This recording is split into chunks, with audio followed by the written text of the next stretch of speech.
ọpẹ́ ló yẹrù o ọpẹ́ gbogbo ìgbà tẹ́mi bá wà káyìn bàbá ọpẹ́ ló yẹrù o ọpẹ́ gbogbo ìgbà tẹ́mi bá wà káyìn bàbá. Bàmí Lukumonu sọpẹ́ Adébáyọ̀ Adégòkè wọn lọpẹ́ yẹn bàbá ọpẹ́ ló yẹrù o ọpẹ́ gbogbo ìgbà tẹ́mi bá wà káyìn bàbá. Bàmí Lukumonu sọpẹ́ wọn lọ́jọ́ abéyàn tó lọ́pẹ́ káyìn bàbá ọpẹ́ ló yẹrù o ọpẹ́ gbogbo ìgbà tẹ́mi bá wà káyìn bàbá. Kọ́rọ́gọ́dọ̀ ayé ò nílùú fún ẹjọ́ oníbùrìn jíjó ẹ̀sìn láyé ẹ bàbá ọpẹ́ ló yẹrù o ọpẹ́ gbogbo ìgbà tẹ́mi bá wà káyìn bàbá.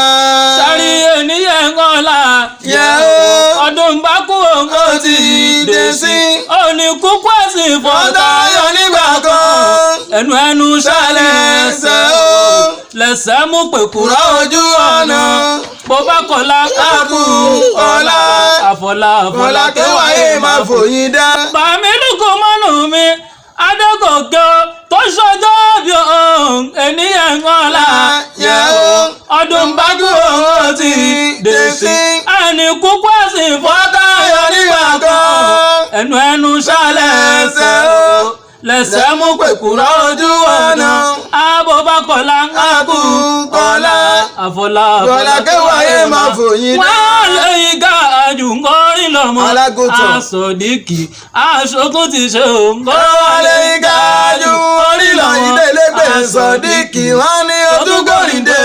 Happy birthday bàbá.